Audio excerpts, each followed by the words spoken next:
Të jesh gazetar në Shqipëri, mes detyrës publike dhe kryshëzimit politik. Nga emri i autorit. Tiranë, të ushtrosh gazetarin në Shqipërinë e sotme do të thotë të operosh në një mjedis ku verifikimi profesional interpretohet gjithnjë më shpesh si rreshtim politik dhe ku raportimi i pavarur të vendos, pothuajse automatikisht, në shënjestër të reagimeve të organizuara publike. Në teori, roli i gazetarit është i qartë: të informoj, të kontrolloj pushtetin dhe të ofroj analizë të bazuar në fakte në funksion të llogaridhënies demokratike. Në praktik, klima e polarizuar politike në vende ka deformuar këtë mandat, duke e kthyer profesionin në një ushtrim gjithnjë më të ekspozuar ndaj presionit. Mjafton një paragraf kritik në rrjete sociale, një kronik investigative në televizion apo një analizë në shtyf dhe përmbajtja nuk gjykohet më mbi bazën e saktësisë, por mbi perceptimin se kujt po i shërben. Ky refleks ka prodhuar një ekosistem ku gazetari vlerësohet më pak për faktet që publikon dhe më shumë për besnikërinë politike që i atribuohet nga audienca partijake. Platformat digjitale e kanë përshpejtuar këtë fenomen. Valë të koordinuara komentuesish, që variojnë nga militant partijak te rrjete patronazhi dhe aktivist politik, mobilizohen me shpejtësi ndaj çdo raportimi të papëlqyeshëm.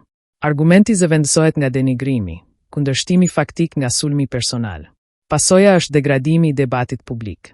Gazetaria e pavarur, për nga natyra, nuk funksionon si avokati politike. Ajo është kundërpesh strukturore ndaj pushtetit, cili do qoftë ai. Korniza e saj etike mbështetet te verifikimi, proporcionaliteti dhe interesi publik, jo te besnikëria ideologjike. Megjithatë, ky dallim shpesh fshihet. Kultura politike e tranzicionit në Shqipëri ka kultivuar një model udhëheqjeje që kritikën e barazon me armiqësinë. Në këtë paradigmë, gazetari që refuzon të mbajë anë rishpallet kundërshtar. Pritshmëria, e heshtur apo e artikuluar, është rreshtimi, jo mbikëqyrja. Ky tension pasqyron një keqkuptim më të thellë institucional të vetë funksionit demokratik. Pushteti politik, në teori demokratike, është shërbim i deleguar, autoritet i përkohshëm i kushtëzuar nga transparenca dhe llogaridhënia. Gazetaria ekziston pikërisht për të monitoruar këtë kontratë. Kur ky monitorim delegjitimohet, mekanizmi i llogaridhënies dobësohet. E kur llogaridhënia dobësohet, qeverisja rrezikon të rrëshqasë drejt opacitetit. Presionet ndaj gazetarëve shqiptar nuk janë thjesht rrezishe profesionale. Ato janë tregues strukturor të një demokracie në tension. Sulmet verbale, fushatat denigruese dhe format e intimidimit të organizuar krijojnë efekt ftohës që shtrihet përtej individit dhe prek gjithë mjedisin informativ. Vetë censura kthehet në mekanizëm mbijetese. Besimi publik erodohet. Propaganda mbush boshllëkun që lë gazetaria e kufizuar. Në këtë klim, kostoja e raportimit të pavarur rritet, por rritet edhe domosdoshmëria e tij. Sepse pa gazetari kundërshtuese, hetimet mbi korrupsionin zbehen, dështimet institucionale mbeten të fshehura dhe qytetarët privohen nga informacioni i verifikuar që u nevojitet për vendimmarrje demokratike. Konsolidimi demokratik i Shqipërisë mbetet proces i papërfunduar.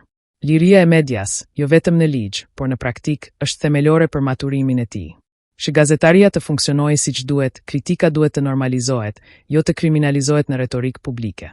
Aktorët politik duhet ta tolerojnë mbikëqyrjen si kusht të mandatit, jo ta trajtojnë si provokim.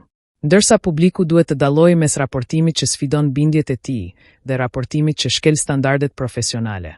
Deri atëherë, gazetari në Shqipëri do të vazhdojë të punojë në kufirin mes detyrës dhe ekspozimit, duke ndriçuar pushtetin, ndërsa shndron shpesh vetë në vijën e zjarrit. Sepse kur gazetari kthehet në shënjestër, shoqëria humbet një nga instrumentet e saj kryesore të vetë korrigjimit. Dhe kur ky instrument dobësohet, demokracia nuk shembet menjëherë. Ajo thjesht fillon ngadalë të humbas shikimin e saj.